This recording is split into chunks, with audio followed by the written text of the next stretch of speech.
इसीलिए प्रधानमंत्री मोदी के मंच पे नहीं दिखे। अरे कैसे दिखेंगे? श्री अशोक कुमार अग्रवाल जी जुड़कर छद्म रूप में वो अपने पुत्र के लिए और वीआईपी के लिए प्रचार कर रहे हैं कि जब मैं 2005 में विधायक बना तो उस समय पहला जो मैंने कटिहार के लिए एक नई चीज़ लाया, ट्रांसफार्मर रिपेयरिंग वर्कशॉप, जहां ट्रांसफार्मर मरम्मत होकर का निर्माण मैंने अस्पताल के परिसर में कराया। सिटी बुकिंग से लेकर महमूद चौक तक का जो डॉक्टर राजेंद्र प्रसाद पथ है 13 करोड़ की लागत से उसका चौड़ीकरण और सुदृढ़ीकरण कराया। नमस्कार। देखिए, बिहार में चुनावी माहौल बिल्कुल गर्म है और अगर चुनावी माहौल की बात करें तो जो बिहार का कटिहार है वो सीट भी बहुत हॉट हो चुका है, क्योंकि यहाँ से कटिहार के जो सदर विधायक हैं तारकिशोर प्रसाद फिर इस बार बीजेपी के टिकट पर चुनावी मैदान में है। और सर, कैसी चल रही तैयारी? अरे देखिए, हम सब तो रोज़ तैयार रहते हैं क्योंकि हमारी सरकार है और हमारी केंद्र में और राज्य में सरकार है, डबल इंजन की सरकार है। हम सब देश और राज्य के हित के लिए लगातार हमारी सरकार काम करती है और प्रतिनिधि के रूप में हमें सेवा करने का अवसर मिलता है। और जो चुनाव अभियान है तो चुनाव अभियान में जो आम लोगों के हित में सरकार ने काम किया उन बातों को हम सब रखते हैं। और स्वाभाविक है कि 2005 के बाद जो बिहार बदला है और बिहार में कई आधारभूत जो संरचनाएं थी कहीं न कहीं ठहर गई थी, वो सारी आधारभूत संरचनाएं आज स्थापित हुई है। आज लोगों का जीवन बदला है। शिक्षा, स्वास्थ्य और आवास, भोजन, हर क्षेत्रों में हमारी सरकार ने आम लोगों को उन तक जो सरकार की सुविधाएं और योजनाएं हैं उसको पहुंचाने का काम किया। और सर, जब भी चर्चा हो रही है, चुनावी चर्चा, आपकी चर्चा ज़रूर हो रही है। एक चर्चा तो ये कि बीजेपी के वोट बैंक में ही सेंध मारी, एक तरफ आप और एक तरफ बीजेपी के एक और एमएलसी साहब। नहीं, देखिए, वो भाजपा के एमएलसी नहीं है, वो कुछ तकनीकी कारणों से कुछ बातें अभी रुकी हुई है, इसीलिए प्रधानमंत्री मोदी के मंच पे नहीं दिखे। अरे कैसे दिखेंगे? जो भारतीय जनता पार्टी के बिहार विधान परिषद के सदस्य थे, अब वो वीआईपी के प्रचारक हैं, वो महागठबंधन से जुड़े हुए हैं और अपने पुत्र के लिए प्रचार कर रहे हैं और वो महागठबंधन के साथी हैं। और स्वाभाविक है कि वो श्री लालू प्रसाद जी, राहुल गांधी, तेजस्वी यादव का जो ये महागठबंधन है उस महागठबंधन के साथ वो जुड़े हुए हैं और वो महागठबंधन की बातों को कर रहे हैं। वो कटिहार और बिहार में जंगल राज लाना चाहते हैं तो ठीक है, उनका वो व्यक्तिगत अपना दृष्टि है, वो लाएं।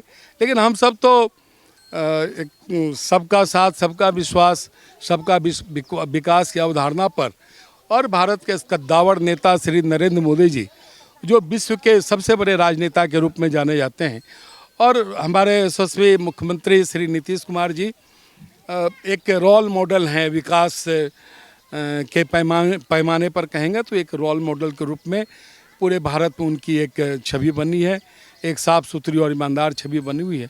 उनके नेतृत्व में फिर सरकार बनेगी और आने वाले दिनों में जो एक विकसित बिहार के लिए जो अलग अलग आयाम हैं उन आयामों को फिर हम स्थापित करने का काम करेंगे। तो सर, कॉन्फिडेंट वैसे ही हैं या थोड़ी टेंशन बढ़ी है इन घटनाओं को? देखिए, हम सब तो एक विश्व के सबसे बड़े राजनीतिक दल भारतीय जनता पार्टी के कार्यकर्ता हैं और भारतीय जनता पार्टी ने मुझे 5वीं बार उम्मीदवार बनाया।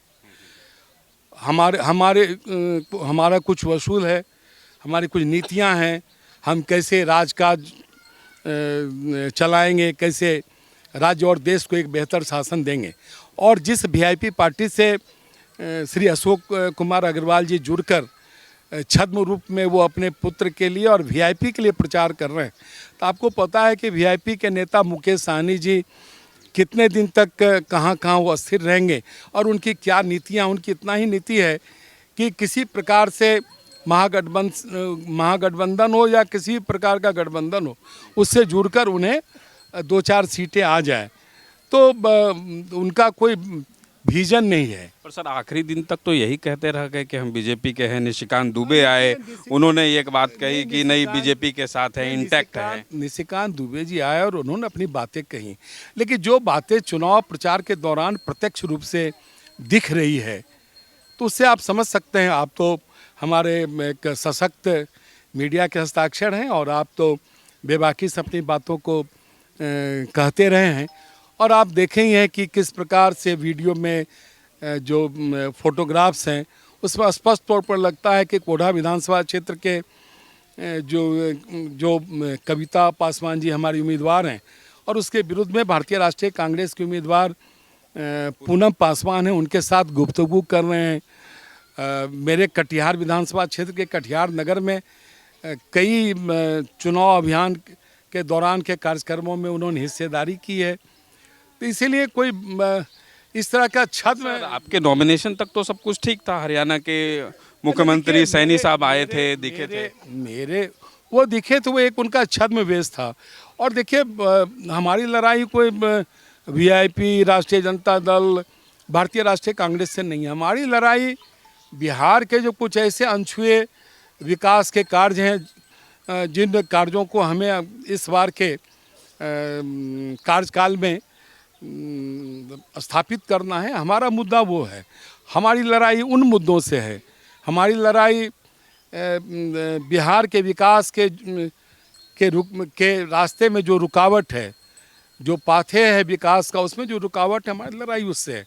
हमारी लड़ाई कोई इस तरह के लोगों से नहीं है। सर बार बार लेकिन आपके जो विपक्षी लोग हैं वो आरोप लगाते हैं कि डिप्टी सीएम रहे तारकिशोर प्रसाद, 5 बार 4 बार कटिहार के विधायक रहे हैं, लेकिन उन्होंने कुछ काम नहीं किया। देखिए जब काम की बात आती है तब तो निश्चित तौर पर एक लंबी फहरिस्त है, लेकिन मोटे तौर पर बता दूं कि जब मैं 2005 में विधायक बना तो उस समय पहला जो मैंने कटिहार के लिए एक नई चीज़ लाया, ट्रांसफार्मर रिपेयरिंग वर्कशॉप, जहां ट्रांसफार्मर मरम्मत होकर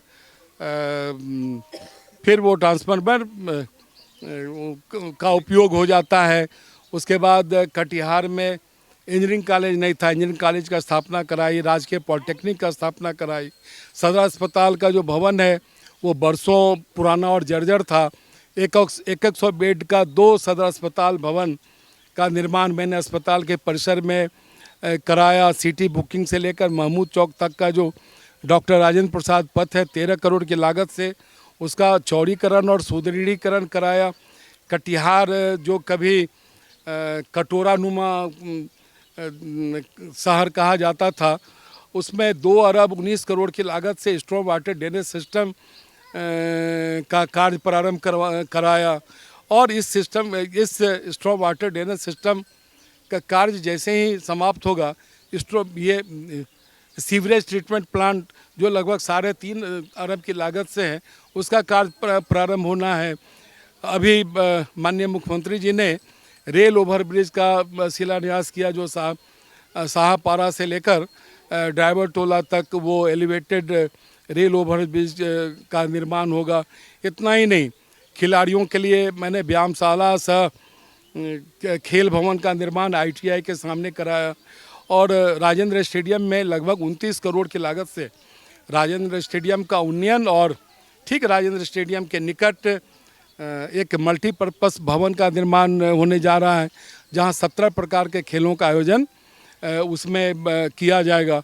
और इतना ही नहीं, पूर्णिया, कटिहार, नारायणपुर जब NH का निर्माण हुआ तो लगभग 19 किलोमीटर कटिहार शहर से बाईपास एक सड़क को हम सब दलन चौक से उदामा रखा तक उसका निर्माण किया गया।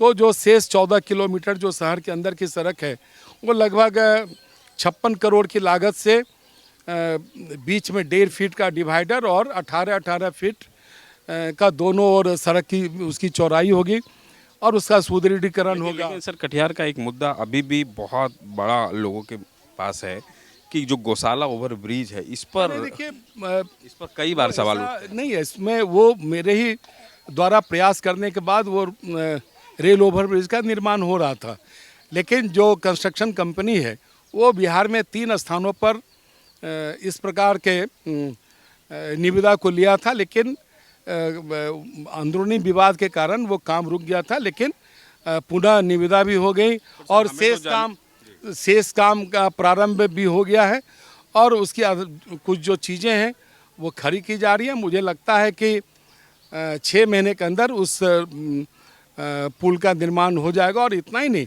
माननीय मुख्यमंत्री जी से बातचीत करके कटिहार में सरकार द्वारा संचालित मेडिकल कॉलेज की स्थापना की घोषणा हुई है। कटिहार शहर का जो सुरक्षा तटबंध है उस पर 15 करोड़ की लागत से एक पक्की सड़क का भी हमने स्वीकृति दिलवाई है, जिसकी निविदा प्रक्रिया प्रारंभ हो गई। और कटिहार में केंद्र सरकार ने केंद्रीय विद्यालय IBPT जो कोढ़ा में है उसका भवन का भी उस भवन का निर्माण कर वहाँ एक दूसरा केंद्रीय विद्यालय का भी निर्माण कार्य प्रारंभ होना है।